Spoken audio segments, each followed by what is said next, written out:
Their mission is simple: to carry out checks on their pipelines to find out if anyone is responsible for the contamination of people's well in Aminotu Ilo Street, the street where the Nigerian Security and Defense Corps officers burst on and arrested some persons they suspect vandalized the pipeline.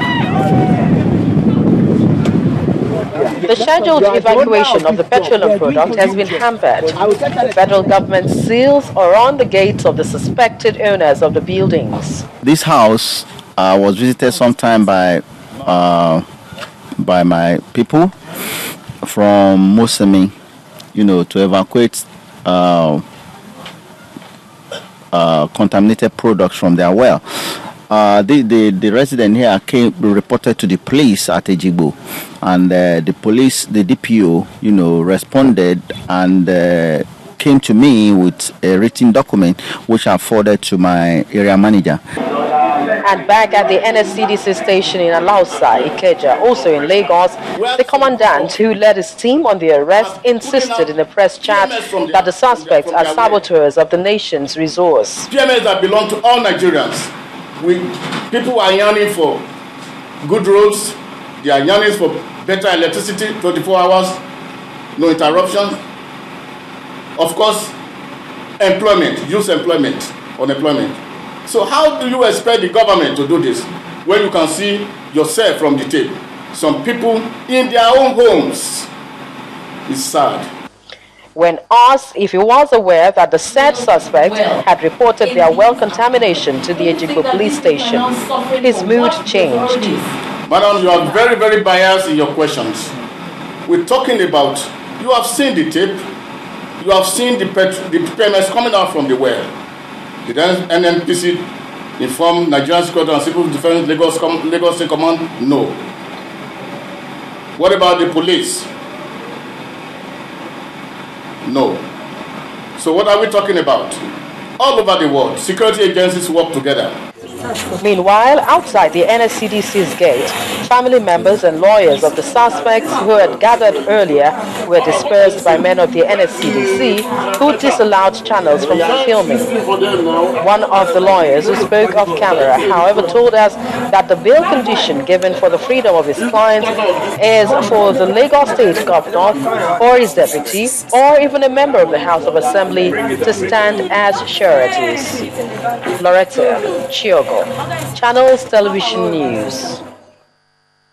Of course, that's what we're talking about now on Sunrise. They were joined this morning by Ido Salau, who is an environmentalist. Thank you for coming on this morning.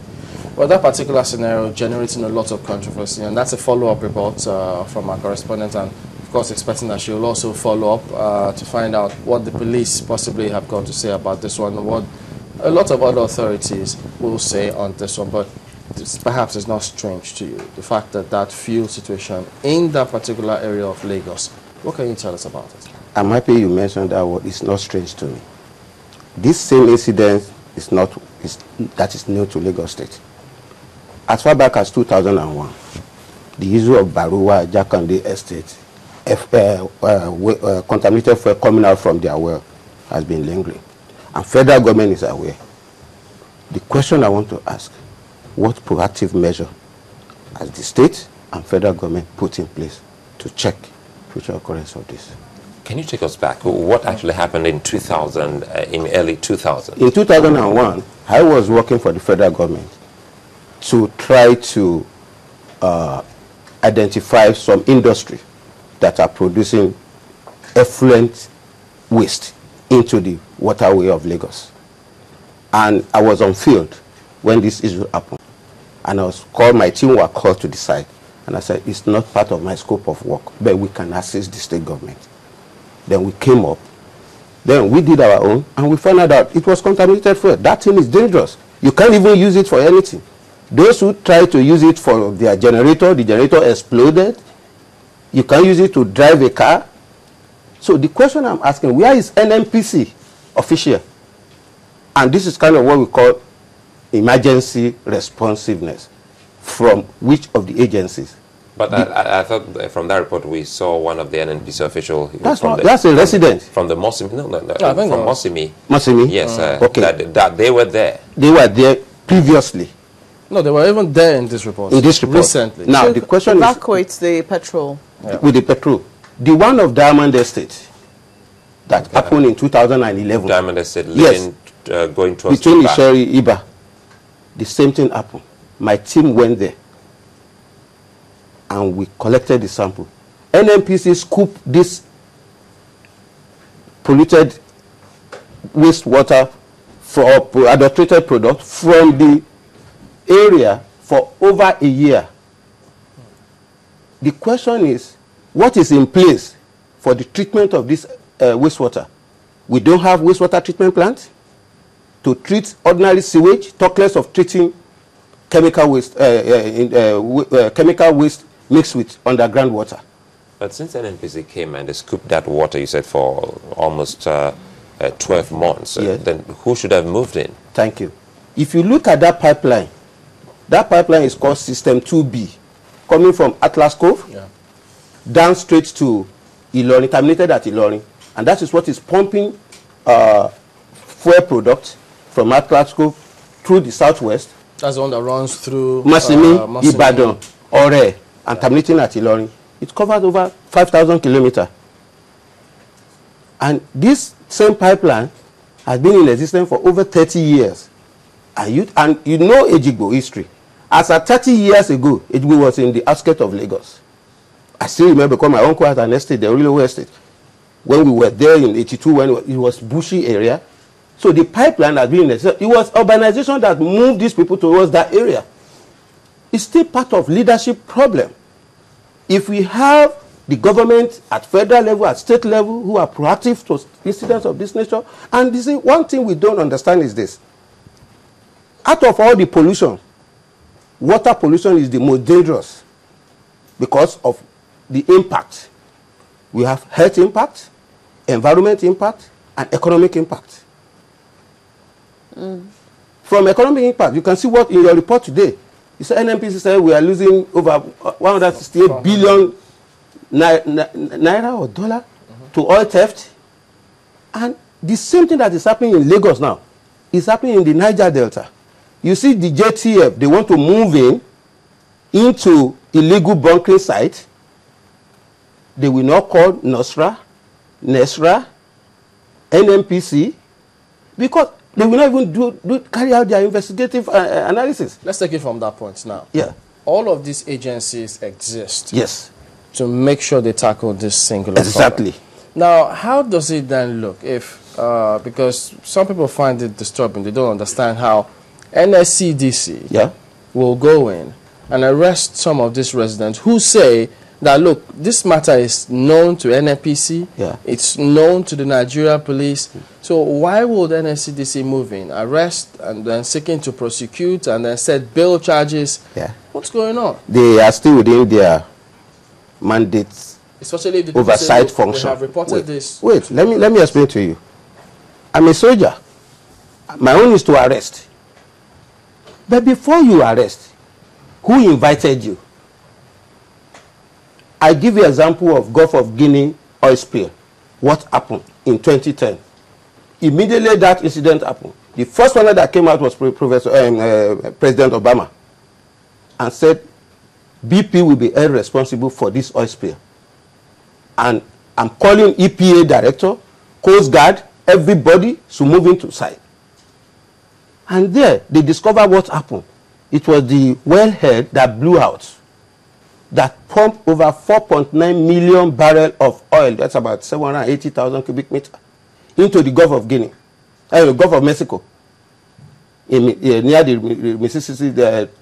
It's now, immediately you have oil spill of this nature, there is litigation, there is compensation. Then government has to now take over that area. So in this case, that of Ejigbo, I was expecting LASEPA, Federal Ministry of Environment Zonal Office, NNPC staff to identify if their pipeline is actually on that vicinity. Because the Uganda own, what we discovered was that the pipeline with their signpost, I gave the picture to some of your producers, with their signpost that this is pipeline, NNPC pipeline, the Diamond Estate was just the downstream was at the downstream of where the pipeline is located, about 500 meters or 1 kilometer. Yeah, what I was trying to point out is this. These agencies you've called in, Yeah. if they work together, they'll do a fantastic job. Exactly. But if one agency moves in, and then the people say, but some of your sister agencies have already been here. We have reported this matter. In fact, this is contamination. That's what they claim. Yeah. And then you come in, you arrest them. So how does that show that agencies of government are working on the same page to sort the problem out? That is the uncoordinated attitude I was just mentioning. The government agency, everybody is just overzealous. They want to show their boss that they are working and this and that. There is nothing that preempts or that stop NSDC from going there if it is pipeline vendor. But I can categorically tell you from previous experience, that was not pipeline vendor. The house, at least if I build a house, I need water. Can you build your house and drill? The question is, we have acts that said that is where I'm holding Lagos State responsible for this.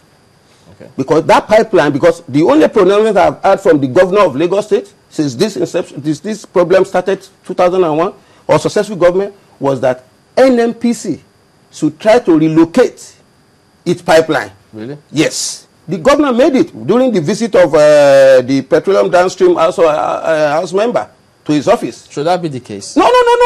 But can the government come to tell me that it's not benefiting from the economic activities that is coming from the oil industry in Lagos? How do we move? If I don't have fuel in my car, how do I come here? If they don't pump fuel from Glasgow, the entire Southwest is down. The economic activity in the Southwest is down. You know what? You know what I don't get here, because I want to stay on what Chamberlain is trying to bring forward now. Is this has happened since 2001? Yeah. And if security operatives, they work in concert, it means the NSCDC should have known that that has always been. Yeah. That people who fetch from their well actually fetch contaminated fuel and water. Yes. So if you say at that point in time, NNPC, they were aware, and we just also saw a report from, a statement from one of them, from the Mosimi depot, saying that, well, they were there, they are aware. And if also the police is also aware, what's the fuss about NSCDC claiming that they have arrested people in that locality when they are the ones that should be needing help? That amazed me too. And the question I'm still asking, if the state government put the right apparatus in place, that's first responding, this thing is affecting the state environment. It's going to cost the state a lot of money to bioremediate the underground water that has been affected in the entire Alimosho area. I was just about to ask you that, you know. Yes, it's heavily polluted with underground water. That's the largest local government in Lagos State. Yes. And you say the entire local area, starting from, you still remember the Ejigbo problem? Oh, yeah. It's something similar. Explosion. Okay, let me give you a statistics. In the last 3 months or 4 months, 3 years, over 774 ruptures has occurred on this same system 2B. 774 ruptures due to pipeline vandalism and I think, so maybe lack of maintenance. It means even the vandals are also part of this. They are part of it. So right now, I mean, you've talked about the pollution of the groundwater, which should be of grievous concern to everybody who lives in that particular area. How can this thing be, can it be sorted out? Do you think it's something that can be solved? Because if it's not sorted in that particular area, the water there is not going to stay there. Definitely will. It's going. Exactly. And it's killing millions of people. The solution to this is this, because I've identified the problem. In a sane society, I've told you, if something of that nature happens, you have to scoop it